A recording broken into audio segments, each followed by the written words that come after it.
Hello everyone, welcome to our YouTube channel. In this video, we will discuss Odisha Adarsh Vidyalaya Class 7 MIL Odia Sahitya First Chapter Poem Kala Manikare. କବିଙ୍କ ନାମ ଅଭିମନ୍ୟୁ ସାମନ୍ତ ସିଙ୍ଗାର। କଳା means black in colour, ମାଣିକ means a precious stone. କଳା ରଙ୍ଗର ଏକ ମୂଲ୍ୟବାନ ପଥରକୁ କଳା ମାଣିକ କୁହାଯାଏ। ଏଠାରେ ଶ୍ରୀକୃଷ୍ଣଙ୍କର ମାତା ଯଶୋଦା ଶ୍ରୀକୃଷ୍ଣଙ୍କୁ ସ୍ନେହରେ କଳା ମାଣିକ ବୋଲି ସମ୍ବୋଧନ କରିଛନ୍ତି। ଆଉ କବିଙ୍କ ପରିଚୟ ଦେଖିବା। ଅଭିମନ୍ୟୁ ସାମନ୍ତ ସିଙ୍ଗାର ଓଡ଼ିଆ ସାହିତ୍ୟର ରୀତିଯୁଗୀୟ କବିମାନଙ୍କ ମଧ୍ୟରେ ଅଭିମନ୍ୟୁ ସାମନ୍ତ ସିଙ୍ଗାର ଜଣେ ପ୍ରମୁଖ ସ୍ରଷ୍ଟା। ଯାଜପୁର ଜିଲ୍ଲା ବାଲିଆର ସାମନ୍ତ ପରିବାରରେ ସେ ଜନ୍ମଗ୍ରହଣ କରିଥିଲେ। ପିଲାଦିନରୁ ଅଭିମନ୍ୟୁ ସରଳ ଗାଉଁଲି ଭାଷାରେ ସୁନ୍ଦର କବିତା ରଚନା କରୁଥିଲେ। ପରେ ସେ ରାଧାକୃଷ୍ଣଙ୍କ ଲୀଳାକୁ ଆଧାର କରି କାବ୍ୟ କବିତାମାନ ରଚନା କରିଥିଲେ। ବିଦଗ୍ଧ ଚିନ୍ତାମଣି, ପ୍ରେମକଳା, ରସବତୀ, ସୁଲକ୍ଷଣା, ବାଘ ଗୀତ, ଚଢ଼େଇ ଗୀତ, ବୋଲେ ହୁଁଟି ଇତ୍ୟାଦି ତାଙ୍କର କେତୋଟି ଲୋକପ୍ରିୟ ସୃଷ୍ଟି। ଏଇ ଗୁଡ଼ାକ ମନେ ରଖିବା, ଏ ଯେଉଁ ପୁସ୍ତକ ଗୁଡ଼ାକର ନାମ। ତାପରେ କଳାମାଣିକରେ ବିଦଗ୍ଧ ଚିନ୍ତାମଣି କାବ୍ୟର 67 ଛାନ୍ଦରୁ ଅଣାଯାଇଛି। ଏଇଟା ମନେ ରଖିବା। ତାଙ୍କର ଯେଉଁ ବିଦଗ୍ଧ ଚିନ୍ତାମଣି ଥିଲା ସେଥିରୁ 67 ଛାନ୍ଦରୁ ଅଣାଯାଇଛି।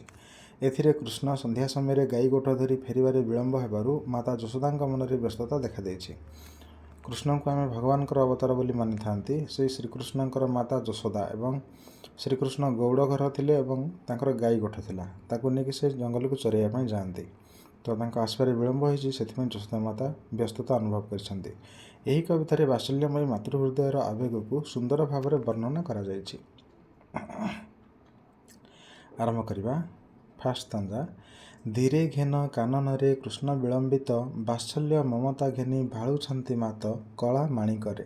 କଳା ମାଣିକରେ ଏହା ଘୋଷା ଅଟେ। ଆମେ ଏହାର ପ୍ରିଭିୟସ୍ ଭିଡ଼ିଓରେ ଏହାର ଯେଉଁ ସ୍ୱର ସହିତ ଆବୃତ୍ତି କରିଛନ୍ତି।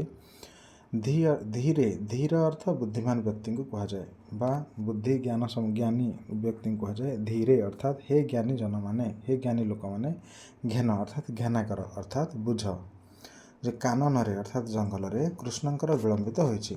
ବାତ୍ସଲ୍ୟ ମମତା ସହିତ ମାତା ଯଶୋଦା ତାଙ୍କୁ ଭାଳୁଛନ୍ତି ଅର୍ଥାତ୍ ମନେ ପକାଉଛନ୍ତି। ପିଲାମାନେ ଏଠାରେ କିଛି କଠିନ ଶବ୍ଦକୁ ଦେଖିନେବା, କଠିନ ଶବ୍ଦ ଲେଖିନେବା, ତାପରେ ପୁଣି ବିଷୟକୁ ବୁଝିବା। କଠିନ ଶବ୍ଦ ପ୍ରଥମେ ଅନ୍ଧର ଲଉଡ଼ି। ଅନ୍ଧ ଲୋକ ବାଡ଼ିକୁ ଆଶ୍ରୟ କରି ବାଟ ଚାଲିଥାଏ। ବାଡ଼ିଟି ତାର ପ୍ରିୟ ଏବଂ ବେଶୀ ପ୍ରୟୋଜନ ଅଟେ। ଏଠାରେ ଯଶୋଦା ପୁତ୍ର କୃଷ୍ଣଙ୍କୁ ଅନ୍ଧର ଲଉଡ଼ି ବୋଲି କହି କୃଷ୍ଣ କିଭଳି ତାଙ୍କର ପ୍ରିୟ ଓ ଅତ୍ୟନ୍ତ ପ୍ରୟୋଜନ ଥିଲେ ତହିଁର ସୂଚନା ଦେଇଛନ୍ତି। ତାପରେ ବିଳମ୍ବିତ ଅର୍ଥ ବିଳମ୍ବ ଅବସ୍ଥା ଉପସ୍ଥିତ। ତାପରେ ଲବଣୀ ଅର୍ଥ ଲହୁଣୀ। ବାତ୍ସଲ୍ୟ ସ୍ନେହ ଅର୍ଥ ପିତା ମାତାଙ୍କ ସନ୍ତାନ ପ୍ରତି ସ୍ୱାଭାବିକ ସ୍ନେହକୁ ବୁଝାଏ। ଡାକିନୀ ଅର୍ଥ ପିଶାଚୀ। ତାପରେ ନେକ୍ସଟ। ବାରୁଥାଇ ଅର୍ଥ ମନା କରୁଥାଇ ବା ବାରଣ କରୁଥାଇ। ବେଣୁ ଅର୍ଥ ବଂଶୀ। ବିନାଶନ ଅର୍ଥ ବିନାଶକାରୀ ବା ନଷ୍ଟକାରୀ। ଧୀରେ ଅର୍ଥ ପଣ୍ଡିତମାନେ। ପସରା କହିଲେ ଟୋକେଇ, ନାନା ଦ୍ରବ୍ୟ ଥିବା ପାତ୍ରକୁ ପସରା କୁହାଯାଏ। ନନ୍ଦନ ଅର୍ଥ ପୁତ୍ର। ଗୋଟିକା ଅର୍ଥ ପେଡ଼ା। ଭାଳୁଛନ୍ତି ଅର୍ଥ ଭାବନା କରୁଛନ୍ତି। ନିଧନ ଅର୍ଥ ଧନହୀନ ବା ଦରିଦ୍ର। ଗୋଳି ହୋଇଯାଉ ଅର୍ଥ ମିଶିଯାଉ। ଲଉଡ଼ି ଅର୍ଥ ବାଡ଼ି ବା ଯଷ୍ଟି। ଅଙ୍ଗ ଅର୍ଥ ଦେହ ବା ଶରୀର। ତରୁର ଅର୍ଥ ବୃକ୍ଷ ବା ଗଛ। ତୋଳି ଅର୍ଥ ଟେକିଧରି। ଅଧାମ ଅର୍ଥ ରାବିଡ଼ି। ନୟନ ପ୍ରତିମା ଅର୍ଥ ଅତି ପ୍ରିୟ ବ୍ୟକ୍ତିକୁ ନୟନ ପ୍ରତିମା କୁହାଯାଏ। ଲୋଭାନ୍ତି ଅର୍ଥ ଲୋଭ କରନ୍ତି। ପ୍ରତିମା ଅର୍ଥ ପିତୁଳା ବା ବିଗ୍ରହ ବା ମୂର୍ତ୍ତି। ନିଶାଚର ଅର୍ଥ ରାକ୍ଷସ ବା ରାତ୍ରିଚର। ଜନକ ଅର୍ଥ ପିତା। ସାରୁ ଅର୍ଥ ଶେଷ କରୁ। ଘେନ ଘେନାକର ଅର୍ଥାତ୍ ଗ୍ରହଣ କର। ଶ୍ରୁତି ଅର୍ଥ କାନ। ଏକଇ ଅର୍ଥ ଏକମାତ୍ରକୁ ବୁଝାଏ। ବର୍ତ୍ତମାନ ଏହି ପୋଏମର ସାର କଥାକୁ ଦେଖିବା। ବାଳକ ଶ୍ରୀକୃଷ୍ଣଙ୍କର ବନ ମଧ୍ୟରୁ ଫେରିବାର ବିଳମ୍ବ ଦେଖି ମାତା ଯଶୋଦା ଅଧୀରା ହୋଇ ପୁତ୍ର ବିଷୟରେ କେତେ କ'ଣ ଭାବି ବସିଛନ୍ତି। ତାଙ୍କର ମନ ଅନେକ ଅଜଣା ଅହେତୁକ ଆଶଙ୍କାରେ ଭରି ଉଠିଛି। ଏକମାତ୍ର ପୁତ୍ରକୁ ନାନା ଭାବେ ସମ୍ବୋଧନ କରି ବିକଳରେ କହିଯାଇଛନ୍ତି ମନର ଭାଷା। ଅତି ଆଦରରେ ପୁଅକୁ କଳାମାଣିକ, ଦରିଦ୍ର ପସରା, ନିଧନ ସଂଖାଳି, ହୃଦ ରତ୍ନହାର, ନୟନ ପ୍ରତିମା ଆଦି ସମ୍ବୋଧନ ପୁତ୍ର ପ୍ରତି ସ୍ନେହମୟୀ ମାତାର ଅଫୁରନ୍ତ ବାତ୍ସଲ୍ୟ ପ୍ରେମର ଜ୍ୱଳନ୍ତ ନମୁନା। ଶ୍ରୀକୃଷ୍ଣ ଅନ୍ଧାରକୁ ଭୟ କରୁଥିଲେ। ସନ୍ଧ୍ୟା ଆଗମନରେ ତାଙ୍କର ଫେରିବା ବିଳମ୍ବ ଦେଖି ଯଶୋଦାଙ୍କ ହୃଦୟ ନାନା ଆଶଙ୍କାରେ ଭରି ଉଠିଛି। ବୃଦ୍ଧ କାଳେ କୃଷ୍ଣ ପରି ପୁତ୍ର ଲାଭ କରି ପୁତ୍ର ତାଙ୍କ ପାଇଁ ହୃଦତାପ ବିନାଶକାରୀ ହରିଚନ୍ଦନ ଭାବେ କବି ବର୍ଣ୍ଣନା କରିଛନ୍ତି। ତତ୍ପରେ ଶ୍ରୀକୃଷ୍ଣଙ୍କର ଅଝଟ ସ୍ୱଭାବକୁ ମାତା ଯଶୋଦା ସ୍ମରଣ କରିଛନ୍ତି। ଗୋଟିକା ଅଧାମ ସର ଆଦି ସ୍ୱାଦିଷ୍ଟ ଖାଦ୍ୟକୁ ନଛୁଇଁ ଲବଣୀ ଲାଞ୍ଚ ମାଗୁଥିବା କଥା ତାଙ୍କର ମନେ ପଡ଼ିଯାଇଛି। କୃଷ୍ଣ ଅନ୍ଧାରକୁ ଡରୁଥିବାରୁ ତାଙ୍କୁ ବଣକୁ ଯିବା ପାଇଁ ସେ ବାରମ୍ବାର ବାରଣ କରିଥିଲେ। ବନରେ ନାନା ରାକ୍ଷସ ରାକ୍ଷସୀ ପୁଅର କିଛି କ୍ଷତି ଘଟାଇଲେ କି ବୋଲି ଚିନ୍ତା କରି ସେ ଅଧୀରା ହୋଇପଡ଼ିଛନ୍ତି। କୋମଳ ବୟସ ବାଳକ ପୁତ୍ରକୁ ବନକୁ ଛାଡ଼ି ସେ ନିଜକୁ ଧିକ୍କାର କରିଛନ୍ତି। ଦ୍ୱିପ୍ରହରର ପ୍ରଚଣ୍ଡ ଖରାରେ ଶରୀର ଝାଳେଇ ଯାଇଥିବା ଅବା କେଉଁ ଏକ ଗଛ ମୂଳେ କ୍ଳାନ୍ତ ଦେହ ଲୋଟେଇ ଦେଇଥିବେ ବୋଲି ଭାବି ମନ ତାଙ୍କର ଦୁଃଖରେ ଭରି ଉଠିଛି। ସାଥିରେ ଛତା କଠଉ ନ ନେଇ ଯାଇଥିବାରୁ ପୁଅ ବଡ଼ କଷ୍ଟ ପାଇଥିବ ବୋଲି ତାଙ୍କ ମନକୁ ଆସିଛି। ନରମ ପାଦ ଦିଓଟି ହୁଏତ କେତେ କଣ୍ଟା ମାଡ଼ି କ୍ଷତବିକ୍ଷତ ହୋଇପଡ଼ିଥିବ, ଏହିପରି ନାନା ମନ୍ଦ ଭାବନାରେ ମନ ତାଙ୍କର ଭରି ଉଠିଛି। ବଂଶୀ ସ୍ୱନକୁ କାନ ଡେରି ଏକଲୟରେ ପୁଅର ଫେରିବା ବାଟକୁ ଚାହିଁ ରହୁଥିବା ଯଶୋଦା ଆଜି ସେହି ସ୍ୱନ ଶୁଣି ପାରୁ ନଥିବାରୁ ମନରେ ନାନା ଭାବନା ଆଣି ଭାଳି ହୋଇଛନ୍ତି। ଏହାପରେ ସ୍ତାଞ୍ଜା ୱାଇଜ୍ ଏକ୍ସପ୍ଲାନେସନ୍ ଦେଖିବା। ପ୍ରଥମ ସ୍ତାଞ୍ଜା ଧୀରେ ଘେନ କାନନରେ କୃଷ୍ଣ ବିଳମ୍ବିତ। ଧୀରେ ଅର୍ଥାତ୍ ବୁଦ୍ଧିମାନ ବ୍ୟକ୍ତିମାନେ, ଘେନ ଅର୍ଥାତ୍ ଘେନାକର ବା ବୁଝନ୍ତୁ ଯେ କାନନରେ ଅର୍ଥାତ୍ ଜଙ୍ଗଲରେ କୃଷ୍ଣଙ୍କର ବିଳମ୍ବିତ ହୋଇଛି। ବାତ୍ସଲ୍ୟ ମମତା ଘେନି ଭାଳୁଛନ୍ତି ମା ଯଶୋଦା ବାତ୍ସଲ୍ୟ ମମତାର ସହିତ ଚିନ୍ତା କରୁଛନ୍ତି। କଳା ମାଣିକରେ ରେ ମୋର କଳା ମାଣିକ ଅର୍ଥାତ୍ ହେ କୃଷ୍ଣ। ନେକ୍ସଟ ସ୍ତାଞ୍ଜା ନିଧନ ସଂଖାଳି ମୋର ଦରିଦ୍ର ପସରା ଅନ୍ଧ ଲଉଡ଼ି ବାବୁରେ ହୃଦରତ୍ନହାରା କଳା ମାଣିକରେ।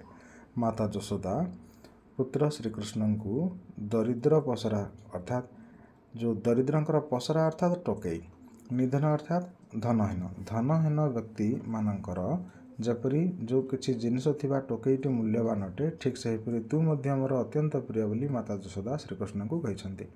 ତାପରେ ଅନ୍ଧ ବ୍ୟକ୍ତି ପାଇଁ ଯେପରି ତାର ବାଡ଼ି, ଲଉଡ଼ି ଅର୍ଥ ବାଡ଼ିଟା ତା ପାଇଁ ସର୍ବସ୍ୱ ଅଟେ, ଅର୍ଥାତ୍ ଅନ୍ଧ ବ୍ୟକ୍ତି ସେହି ବାଡ଼ି ସାହାଯ୍ୟରେ ହିଁ ଯିବା ଆସିବା କରିଥାଏ। ବାଡ଼ି ବ୍ୟତୀତ ସେ ତାର ସହାରା କିଛି ନାହିଁ ଚାଲିବା ପାଇଁ। ତେଣୁ ଶ୍ରୀକୃଷ୍ଣ ମଧ୍ୟ ମାତା ଯଶୋଦାଙ୍କର ଅନ୍ଧ ଲଉଡ଼ି ସଦୃଶ ଥିଲେ। ବାବୁରେ ଅର୍ଥାତ୍ ପୁଅରେ ତୁ ମୋର ହୃଦର ରତ୍ନହାରା। ହୃଦ କହିଲେ ଆମର ହୃଦୟ, ଯେଉଁଠି ଆମେ ହାର ପିନ୍ଧିଥାନ୍ତି। ତ ତୁ ମୋର ରତ୍ନହାର ସଦୃଶ ମୋର ହୃଦୟର। ମୋ ଜୀବନ ତୁହି ନୟନ ପ୍ରତିମା ତୋତେ କି ପାଶୋରି ହେବ ମୋର ସୁଖ ସୀମା କଳା ମାଣିକରେ। ତୁ ମୋର ଜୀବନ ଅଟୁ ଅର୍ଥାତ୍ ତୁ ମୋର ଆତ୍ମା ଅଟୁ। ତୁ ହିଁ ନୟନ ପ୍ରତିମା ଅର୍ଥାତ୍ ତୋତେ ହିଁ ମୋର ଆଖି, ଏଇ ନୟନ ସବୁବେଳେ ଝୁରି ହେଉଥାଏ। ତୋତେ କି ପାଶୋରି ହେବ, ତୋତେ ମୁଁ ପାଶୋରିକି ମୋର ସୁଖ ଅବା ମୁଁ କେଉଁଥିରେ ପାଇବି। ଡରୁଥାଉ ଅନ୍ଧାରକୁ ରଖିଯାଉ ଗୋରୁ ଜନକ ଜନନୀ ସୁଖ କାହିଁ ପାଇଁ ସାରୁ କଳା ମାଣିକରେ। ତୁ ଅନ୍ଧାରକୁ ଡରୁଥାଉ ବୋଲି ମାତା ଯଶୋଦା ଶ୍ରୀକୃଷ୍ଣଙ୍କ ଉଦ୍ଦେଶ୍ୟରେ କହିଛନ୍ତି। ଆଉ ବର୍ତ୍ତମାନ ଆଜି ତୁ ଜଙ୍ଗଲରେ ଗୋରୁ ଛାଡ଼ି ଦେଇଛୁ କିପରି? ଜଙ୍ଗଲରେ ଗୋରୁ ଛାଡ଼ି ଏତେ ବିଳମ୍ବ କରିଛୁ କିପରି? ରଖିଯାଉ ଗୋରୁ ଜନକ ଜନନୀ, ଜନକ କହିଲେ ପିତା ନନ୍ଦରାଜା, ଜନନୀ କହିଲେ ମୁଁ ଯଶୋଦା ମାତା। ଆମର ଯେଉଁ ସୁଖ, ତୋତେ ଆମେ ଦେଖି ଯେଉଁ ସୁଖ ଲାଭ କରୁଛୁ ସେଇଟା ତୁ ସମାପ୍ତ କାହିଁକି କରୁଛୁ, ବା ସେଇ ସୁଖ ତୁ କାହିଁକି ଆମକୁ ଦେଉନାହୁଁ ଯେ ତୁ ଆମଠୁ ଦୂରେଇକି ରହିଯାଉଛୁ ଦିନେ ଦିନେ। ବୃଦ୍ଧ କାଳେ ତୁ ମୋହର ଏକଇ ନନ୍ଦନ ହୃଦତାପ ବିନାଶନେ ତୁହରି ଚନ୍ଦନ କଳା ମାଣିକରେ।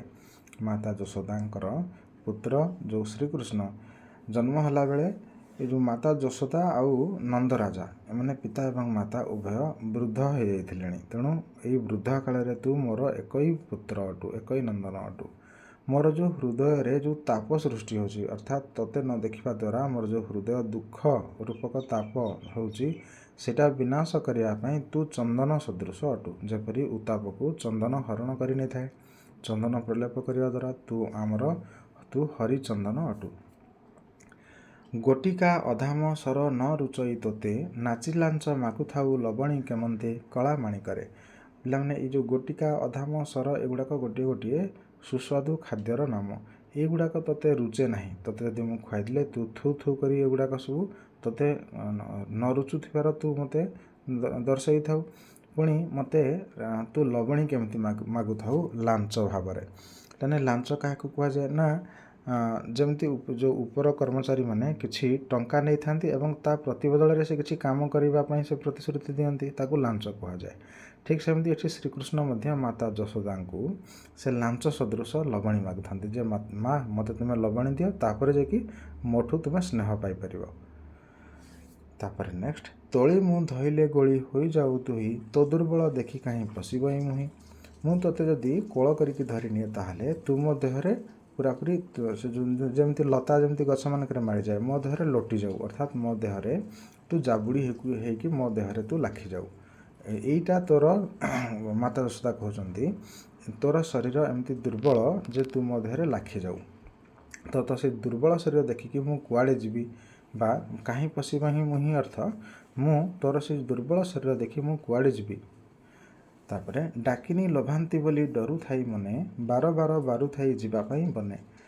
ଡାକିନି ନିଶାଚର, ଯେଉଁ ପିଶାଚୁଣୀ କହନ୍ତି, ଯେଉଁ ଭୂତ ପ୍ରେତ ଇତ୍ୟାଦି, ସେଗୁଡ଼ାକ ଲୋଭାନ୍ତି ଅର୍ଥାତ୍ ଛୋଟ ପିଲାମାନଙ୍କୁ ଲୋଭ ଦେଖାଇ ସେମାନେ ତାଙ୍କୁ ନେଇଯାଆନ୍ତି ବୋଲି ମୁଁ ମନେ ମନେ ଡରୁଥାଏ। ଅର୍ଥାତ୍ ତୋତେ କୌଣସି ଡାକିନି ବା କୌଣସି ପିଶାଚୁଣୀ ବା କୌଣସି ଭୂତ ତୋତେ ଲୋଭ ଦେଖାଇ ଡାକି ନେଇନାହିଁ ତ, ବାର ବାର ବାରୁଥାଇ ଯିବା ପାଇଁ ବନେ, ମୁଁ ତୋତେ ବାରମ୍ବାର ଏଥିପାଇଁ ମନା କରୁଥାଏ ବୋଲି ମାତା ଯଶୋଦା ତା ପୁତ୍ର ଶ୍ରୀକୃଷ୍ଣଙ୍କ ବିଷୟରେ ଚିନ୍ତା କରୁଛନ୍ତି।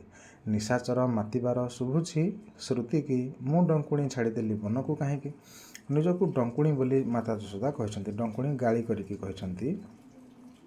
ତ ପିଶାଚୁଣୀ ଯେଉଁ ପିଶାଚ ମୁଁ ଗୋଟିଏ, ଆଉ ନିଶାଚର ଅର୍ଥାତ୍ ରାତ୍ରିରେ ଯେଉଁ ବୁଲୁଥିବା ଭୂତ ଇତ୍ୟାଦି, ଭୂତ ପ୍ରେତ, ସେଗୁଡ଼ାକ ମାତିବାର ଶୁଭୁଛି ଶ୍ରୁତି କି, ମୁଁ ଏଗୁଡ଼ାକ ଶୁଣିଛି ଯେ ରାତିରେ ଏଗୁଡ଼ାକ ସବୁ ବୁଲୁଥାନ୍ତି, ତେଣୁ ମୁଁ ଡଙ୍କୁଣୀ ତାହାକୁ କାହିଁକି ଛାଡ଼ିଦେଲି ମୋ ପୁଅକୁ ବନକୁ ବୋଲି ନିଜକୁ ଧିକ୍କାର କରୁଛନ୍ତି। ଝାଳ ବହୁଥିବ ଅଙ୍ଗୁ ଲାଗି ଝାଞ୍ଜି ଖରା, ଶ୍ରମ ପାଇ ତରୁ ତଳେ ବସିଥିବୁ ପରା। ତୋ ଦେହରୁ ଝାଳ ବାହାରୁଥିବ ଆଉ ଝାଞ୍ଜି ଖରା ତାତିଲା ପବନ ବହୁଥିବ, ଶ୍ରମ ପାଇ ତୁ ଯେଉଁ ଶ୍ରମ କରିଛୁ, ଗାଈ ଚରେଇଛୁ, ସେଥିପାଇଁ ତୁ ତରୁ ଅର୍ଥାତ୍ ବୃକ୍ଷ ତଳେ ବସିଥିବୁ ପରା ବୋଲି ମାତା ଯଶୋଦା ଭାବୁଛନ୍ତି। ନେଲୁ ନାହିଁ କାହିଁ ପାଇଁ ତୋ କଠାଉ ଛତା, ବନେ କଣ୍ଟା ଲାଗି ହୋଇ ମୃଦୁ ପାଦ ଚିନ୍ତା। ମୁଁ ଚିନ୍ତାରେ ଅଛି କି ତୁ ଯେଉଁ କଠଉ ଏବଂ ଛତା ନେଇନାହୁଁ। ସେଦିନ ଶ୍ରୀକୃଷ୍ଣ କଠଉ ନେଇନାହାନ୍ତି କିମ୍ବା ଛତା ନେଇନାହାନ୍ତି, ତ ଜଙ୍ଗଲରେ ବୋଧେ ତୋ ପାଦରେ କଣ୍ଟା ଲାଗିଥିବ ଏବଂ ତୋର ଯେଉଁ ମୃଦୁ ପାଦ, କୋମଳ ପାଦରେ କଣ୍ଟା କାଳେ ପଶିଯାଇଥିବ ବୋଲି ମୋତେ ଚିନ୍ତା ଲାଗୁଛି। କାନ ଡେରି ଥାଇ ଏକା ତୋ ବେଣୁ ଗୀତକୁ, ଆଜ କିମ୍ପା ଶୁଭୁ ନାହିଁ ଭାବୁଛି ମନକୁ। ମୁଁ ସବୁବେଳେ ମୋର କାନ ଡେରିକି ଶୁଣୁଥାଏ ତୋର ବେଣୁ ଯେଉଁ ବଂଶୀର ଗୀତକୁ, ଆଜି କାହିଁକି ଶୁଭୁ ନାହିଁ ବୋଲି ମୁଁ ମନେ ମନେ ଭାବୁଛି ବୋଲି ମାତା ଯଶୋଦା କହିଛନ୍ତି। ଏତିକିରେ ପୁରା କମ୍ପ୍ଲିଟ୍ ହେଇଯାଇଛି। If you are new in our channel, please subscribe it and press on bell icon. Also do share among your friends. Write your opinion in comment sections. Keep learning, stay connected. Thank you. Bande Utkal Janani.